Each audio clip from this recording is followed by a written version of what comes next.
Well, joining us now is Bob Ward, Deputy Chair of the London Climate Change Partnership. Good morning. Good morning. I'm now Chair. Oh, sorry. Thank you. Many congratulations for being elevated in your position. Thank you. I don't know if you have read, David. I mean, it really made me laugh this morning, and particularly about windmills being state of the art after the Norman Conquest. I think he makes some really good points. From your perspective, though, look, I think all of us feel that the climate is changing and that we want to go to net zero, but this arbitrary target of 2050 and telling everyone they need a heat pump, which quite frankly don't work, and then we don't have the electricity infrastructure in this country. We know the grid can't cope. We're pushing everyone into electric cars. We don't have the infrastructure for that. So none of this really makes sense. And I'm just interested for your viewpoint. Yeah, so let's deal with some of those points, because some of the things you've said are wrong. So let's deal with that first claim, that this 2050 target is arbitrary. That's completely untrue. Why? The 2050 target, so let's remind people, net zero means we stop adding to the concentrations of carbon dioxide and other greenhouse gases in the atmosphere. That's what we need to do as a world to stop the Earth warming and from the climate changing. Right, so, but I said it was arbitrary. Why isn't it?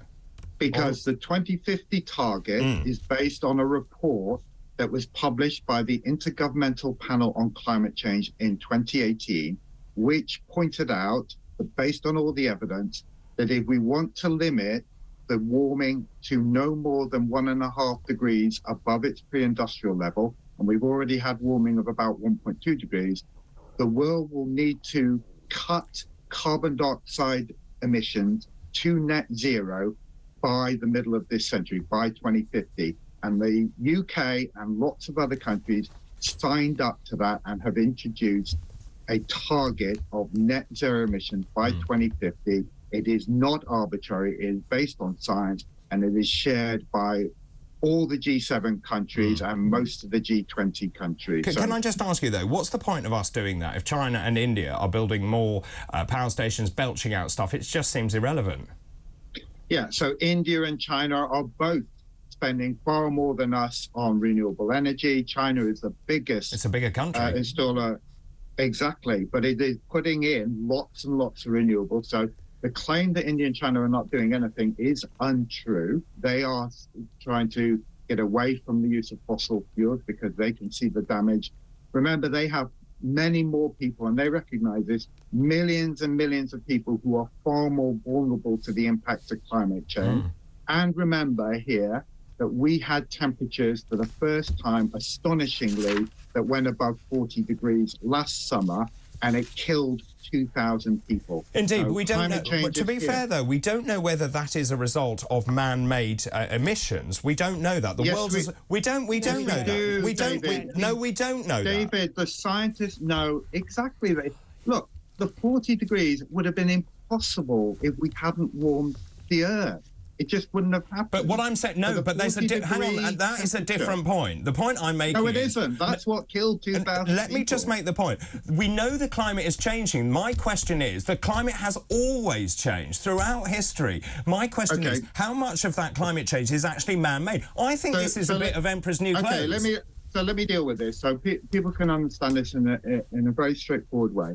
If you look at where the position of the Earth relative to the sun, you can calculate what the temperature, the surface temperature of the Earth would be. It would be minus 18 degrees.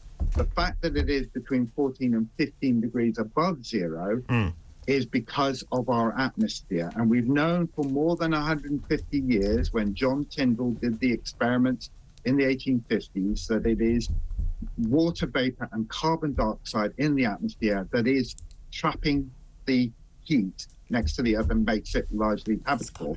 When you add to those concentrations, it warms the Earth. Carbon dioxide in the atmosphere has increased by about 50% since industrialization, and most of that, almost all of it, is due to the burning of fossil fuels, which has led to an accumulation of carbon dioxide in the atmosphere, because when you release it into the atmosphere, it stays there for centuries, and that is what is causing the warming. And there's no doubt about it, you will not find a single credible scientific institution in the world that doesn't accept that fact. Let me bring in a credible scientific expert, Dr. Renee. Well, I wouldn't say I'm a credible scientific expert on this. However, I think the statement that you will not find a credible scientist who disagrees with that is just nonsense. Because find a credible scientific institution. Name one right now. Lots of scientists don't believe this. Name. Stop shouting.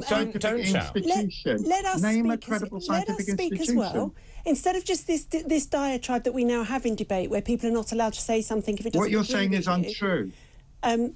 So we actually have just had 1,000 scientists sign a letter saying they disagree with this. Are you saying that they're all not credible scientists? You know, there is more than one view here. And actually, levels of carbon dioxide in the atmosphere now are lower than they were 400 years ago when Earth temperatures were higher. So it may not be levels of carbon dioxide in the atmosphere, and we need carbon dioxide. It's actually a critical part of our ecostructure. Yeah, what you've said is completely untrue.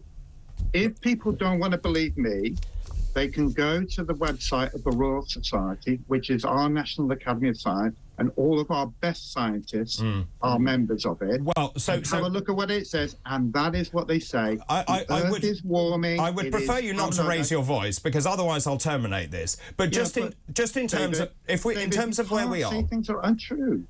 I'm afraid Renee is right. Many scientists don't believe the bunkum that is coming out of organisations warning of apocalyptic situations. And the point is, even if we agree, why are we subjecting people in this country to become poorer, who can't afford to actually live their normal lives, to push Keep your voice down, David. Push them towards electric... Well, let me just ask this question. We're pushing people towards electric vehicles, which are much heavier, destroying the car parks, destroying the roads. We can't actually charge them. We don't have the infrastructure. We know the national grid can't cope. We were told there'd be 3 days of blackouts.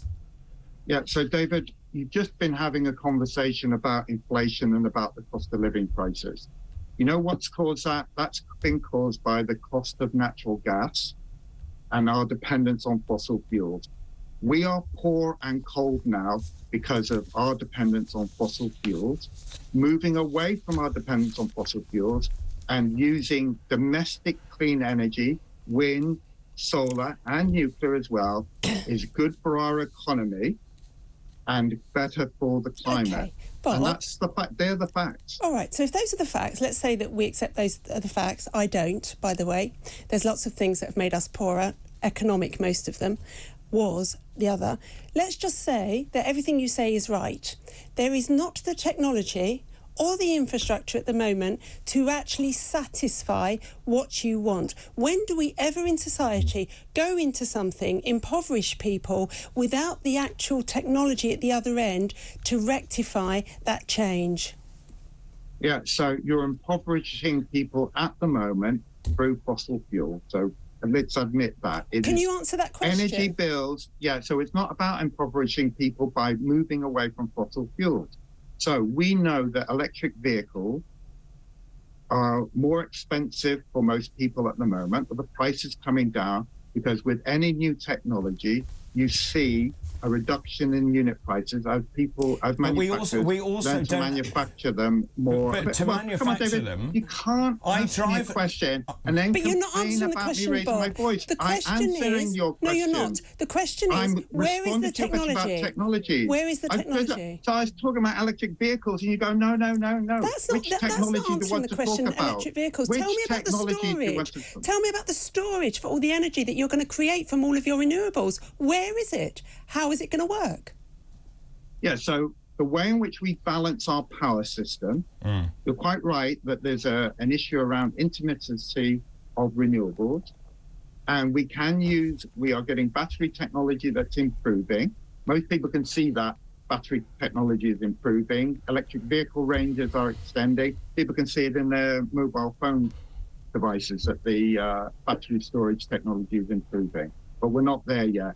We can do a lot better by balancing supply and demand. There's a big difference between mobile phone batteries. Well, don't answer me.